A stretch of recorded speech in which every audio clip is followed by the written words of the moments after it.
Hey gals, I thought I would make a video just to review the exercises that we did together on Saturday so that you can have this to reference. Hopefully you just turn it on, grab your stuff, your Pilates toys, not even Pilates, your stretching toys, and then just kind of follow along with the video. As always, if you'd like to take a little bit longer to do some of the things, you can always pause, work a little bit more, and then kind of hit start again, and then continue on with the series. So we're gonna put the ball down on the ground, but really what we're doing is we're gonna stretch our back to decide which side we're gonna roll our feet out on. So remember, the tight side is the side that we're gonna start on. So you're gonna nod your head, round your spine, roll down one vertebra at a time. If you can't keep your legs totally straight, that's okay.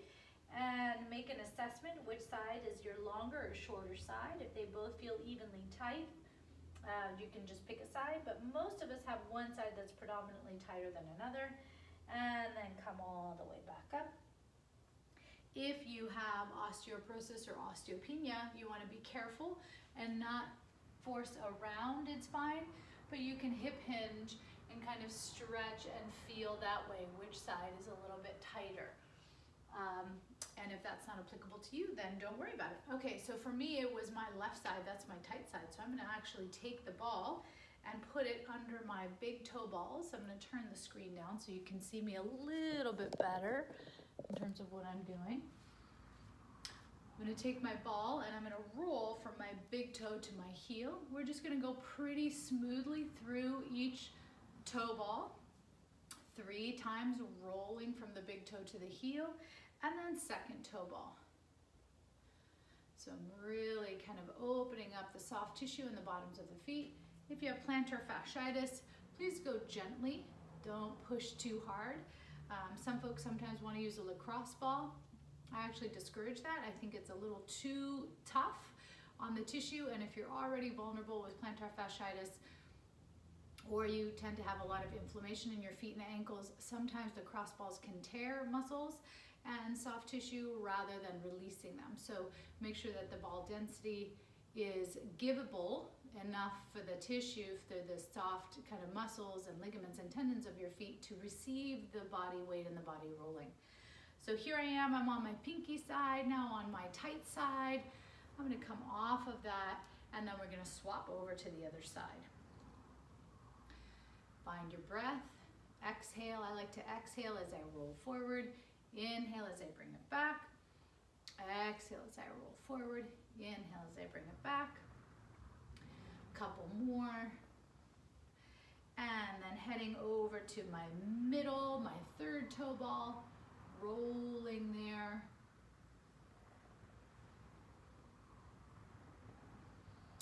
And then fourth toe ball.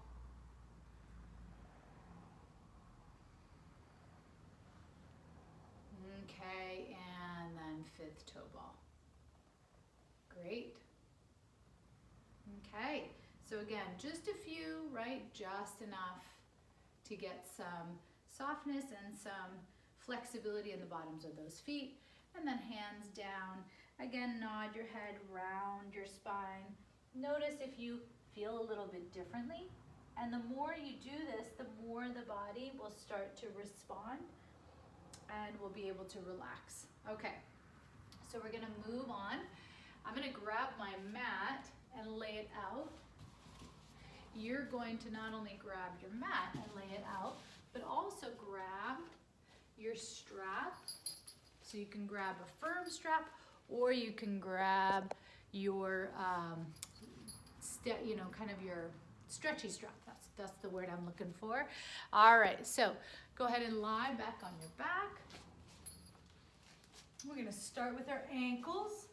So I'm gonna take my left foot up to the sky, put the strap around my foot, elongate through my left leg, and then I'm gonna point and flex. Point, flex, point, flex. A little popping or cracking is normal in the joint. And then we're gonna circle. And imagine kind of carving the interior of a big wooden bowl with your foot, really trying to get all the nooks and crannies. Go the other way. One of my other favorite cues is cake batter on the inside of the bowl. And you're kind of cleaning out the cake batter with the bottom of the foot, not a bad idea. Okay, and then you're going to twist the ankle. So I'm pulling down, my left leg is in the air, I'm pulling down with my right leg and almost reaching with my left leg, and then change. And change. So I'm not moving my leg, I'm rotating my ankle laterally and medially is what that means. So I'm kind of rolling to the inside of my ankle and the outside of the ankle. Keep the leg stable, and then cross to the foot stable, I should say, and cross the leg over. Keep your left hip bone down. Get a nice stretch on that outside of your left leg. If your stretch band is too light, sometimes the muscles really have to hold on, so this is where you would swap out your strap for the firm strap, the non-flexible one. And then you bring the leg up, and then you open the leg out, keeping the pelvis really stable, so the two hip bones and the pubic bone staying in one position, really stretching out those inner thighs. It feels good. Good, and I'm going to bring that all the way up. Okay, and then from here we're going to change legs. So now I'm going to put my right leg in, left leg is reaching down and long, and again I'm gonna flex, point and flex, and point and flex, and I just continue moving my foot and ankle. Two more, really feeling the connection from my foot all the way down, past my heel bone, past the Achilles tendon, down through the back of my inner thigh, and then I'm going to circle. Circle. 3, 4, 5, other side, 1, 2, good job, 3, 4, and 5. So now I'm going to turn, right? This is the one where I kind of pull my left arm down as I reach with my right, getting a big stretch on my outer ankle on the right side. And then I'm going to change, stretching my inner ankle. So I'm much tighter actually on this side, which is surprising because my left hamstring was the tighter hamstring. So the body isn't always as predictable as we want it to be. Gosh, ain't that the truth? One more, turn and turn. Okay, now you keep it stable. If you want to swap it out for a firm strap, you're welcome to do that. And then cross the body. So my right leg is crossed over towards my left side, really stretching the hamstring on the back of my right leg, keeping my hips really stable. My body wants to kind of fall and lean over, but I'm not going to let that happen. Staying nice and connected to the ground on both sides of my hips and buttocks. And then I'm going to open my leg out to the right, keeping my hip bones really stable, and I'm stretching my leg out to the right. Big stretch in my inner thigh. Giving myself a couple more breaths here. Last big breath. Okay, bring that in. Okay, you're gonna come on up. Next thing you're gonna do is you're going to do the same thing with the leg straight. Do you remember we did this?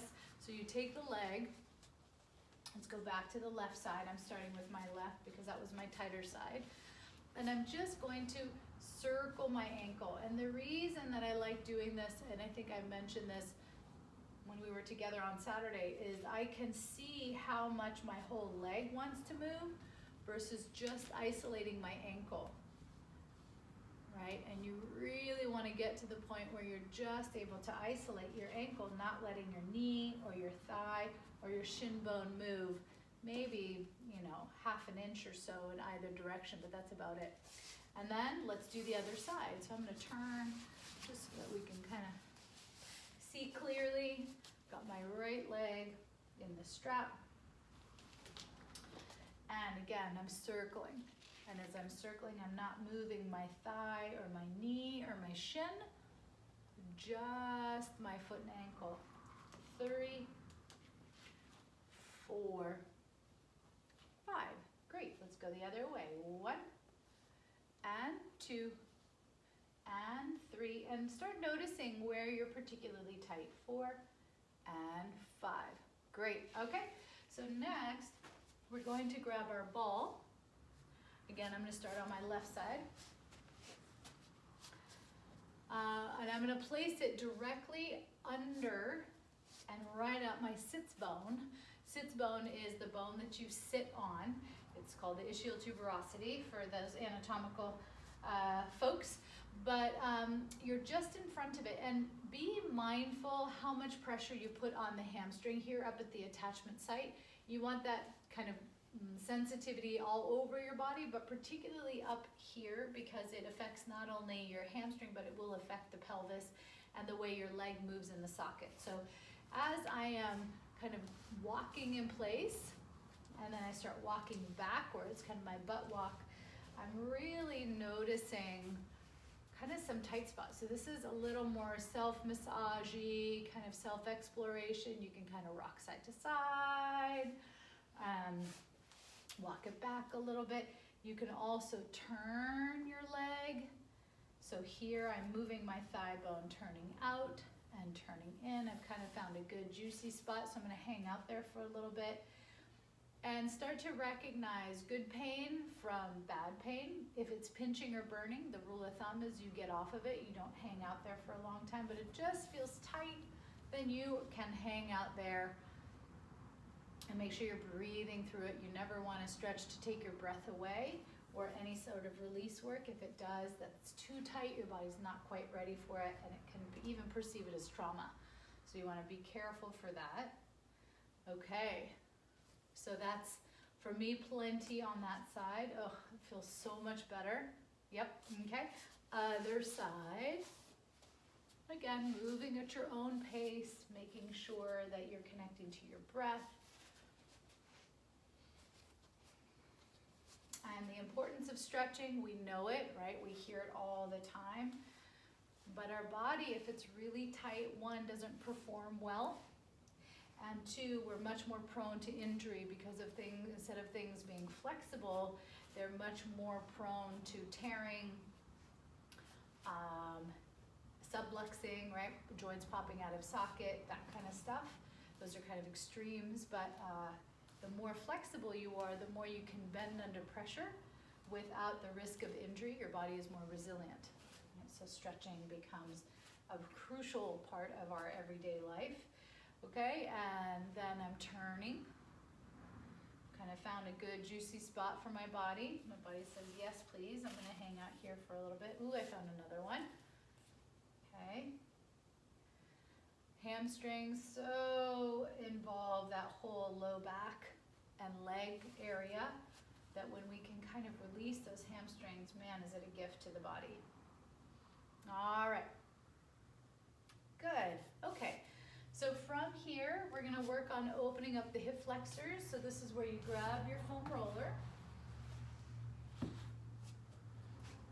And I like to put the foam roller underneath my knees to start. Then I lie back, and I'm going to lift my hips up. First thing I'm gonna do is, since my left side was my tight side, I'm actually going to keep my left leg down, pull my right knee into my chest, and then little by little, stretch my left leg away from the foam roller, away from my body. Now again, the goal is not to have the legs straight. The goal is for my pelvis, my pubic bone and my hip bones to tip towards my head while my leg bone is stretching away into the floor. And as I do that, I'm mindful to not let my knee veer out or in, but just stay right in alignment with my hip bone. And then I breathe into the front of that left hip. 3 more breaths here. 2 more breaths. Especially after long hours of sitting, driving, or kicking, lots of that forward motion, the quadriceps and the hips become very, very tight. So as much as you can open that out is just wonderful for the body. Again, assess how healthy does this feel for you. Are you feeling any pinching or burning? If that's the case, back off of your stretch. Now I've changed, so I've put my left leg into my hands, and I'm curling my pubic bone to the sky while I reach that right leg forward. And I'm breathing, checking in with my low back. And my foam roller is above my buttocks, right? It's not directly underneath my buttocks, it's slightly above my buttocks, but below the back of the small of my back.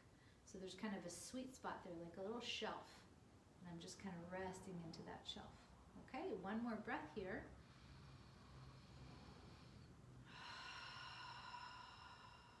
As much as you can, try to make your exhales a little longer than your inhales. And again, it just gives the body the sense that, okay, we're on the right path. All right, so we're gonna kind of roll off of that. And then we're gonna come up on top of the roller and place your right ankle on top of your left knee and tip your pelvis to the right and bring it back. So I'm kind of pouring my body weight over, and then you kind of explore, right? How high towards the top of my buttock do I want to go? I don't recommend being right on the low back, but if you are used to that and that's part of your movement routine already, then go for it. Otherwise, I would just kind of really stay along the butt flesh, going to the top of the buttocks, all the way down to the sits bone as much as you can, okay? Then we're gonna continue on this side, and we're gonna go right up to the hip bone. So remember, the hip bone and the leg bone are two different little bony landmarks. The top of the hip bone is pretty high up, kind of right up near the waistline of your body, and the leg bone is a little lower down. So first, let's kind of explore that little area there. Maybe you roll forward on it a bit. Maybe you roll back a little bit. There's that glute tissue again. A lot of us tend to have a lot of hip tightness right up along the hip crest. It's called the iliac crest. There's like 9 muscles that attach right there. So it is a very, very busy area, and it does like to be a little bit released, okay? And let's stay on that right side, and let's do the inner thigh stretch on that side. So what I would do is I would take my roller, lay it right next to me, and I've got my leg, my right leg. So my thigh is on the roller. My bottom leg, my back leg, I'm kind of up in a plank. I'm not resting on the floor. I'm up in a plank, and then I'm gonna roll towards my pubic bone and then back. And then go to my pubic bone and back. And when I go back, when I say back, I'm really rolling about 3/4 of the way to the knee, not all the way at the knee tissue, because that connective tissue around the knee is a lot of what's holding that knee joint together. You do not want to be releasing the connective tissue. That's something for a massage therapist or something, you know, if you're injured, that's their territory. But on your own, I would really veer away from being right on that, okay? Great, and then extra little bit on that right side. You lie on your right thigh bone and roll. You can roll the quadricep, the whole IT band, and again, don't go all the way to the knee joint. Okay, so we're gonna do the same sequence on the left side. So we did everything on the right, and now we're doing everything on the left. When I worked with you guys on Saturday, we didn't do it that way. We kind of split things up a little bit, but if we were here in the studio, this is probably the way I would teach it. Okay, so I'm going across, I'm at the glutes. There we go, and then up and down. I'm trying to be mindful of the time.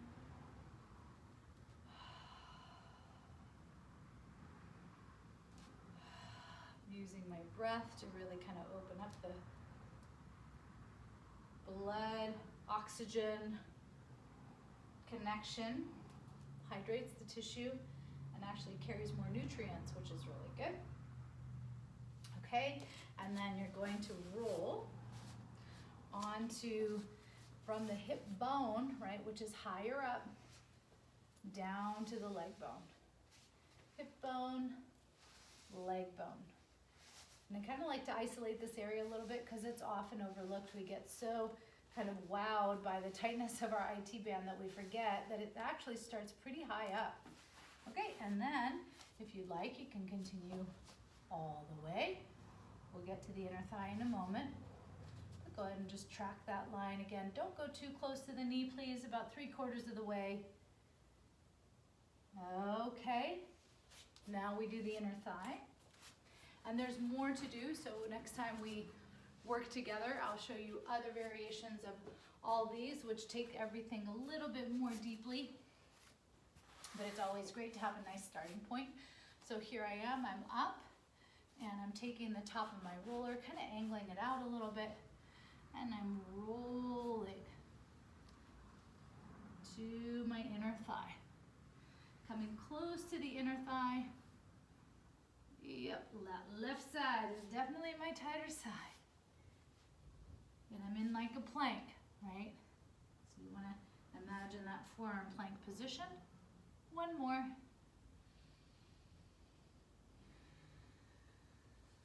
Okay, and lying on your kind of thighs, you can go down to the pubic bone, and then as you know, that 3/4 marker again. You can just stay on the left side if it needs a little more love. Okay, you're gonna go ahead and come off of that. And next we're gonna do a little cat and cow. So this really kind of assimilates everything we just did through the legs and brings it all the way up the spine. It's like you're opening up the channels from your legs through your spine, through your whole body. And 2 more. You can press the top of the shins down. That really recruits your abdominals more. If you want a little bit of ab engagement, the more abs in the front that you can engage, the deeper the stretch in the back. So pushing the tops of your shins and the tops of your feet down really help connect that. And then bringing it all the way down. Okay. Then we're going to finish with our twist. So the twist, you're going to lie back and be mindful with your twist. If it feels very intense, you always have the opportunity to just lie on your side, stacking your knees, stack your hands, and open your upper body out. So there's always that option. Or go ahead and cross your entire right leg over your entire left leg. Lift your hips, swing them to the right side of your mat, and drop your left buttock down. And then let your knees fall left. And then, little by little, your eyes may start looking left, but what if you were to turn your heart and your chest and your shoulder girdle to face the ceiling, and maybe even to the right? And breathe here, 3 more breaths. If it's too much for your back and it takes your breath away, or it's too tight, do the first variation I showed you. 1 more breath.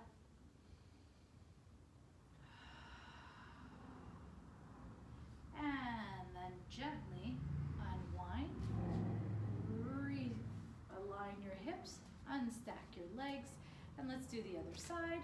Crossing, left leg over right leg. Lift your hips up, swing them to the left, drop the right buttock down, and let your knees and wound legs fall off to the right. Again, at first, you're gonna feel like, how the heck am I even gonna get my shoulders down? But you can start looking right, and then little by little, you start to kind of ask your body if it's amiable to the idea of turning to the ceiling. Maybe it's not. Maybe it says, no thanks, I'm perfectly happy right here. So if that's the case, you're totally welcome to stay here. Or maybe the longer you're here, the more it starts to relax. And I'm actually stretching a lot through my pecs and my lats on my left side, so I can really feel the whole connectivity of my leg tightness on my left side all the way to my armpit on the left side as well. So that's an awesome noticing. One more breath. And notice what else you notice in your own body. Okay, and then using your abdominal muscles, bring your legs back up, unwind, and bring it on back. Okay, I hope this was helpful.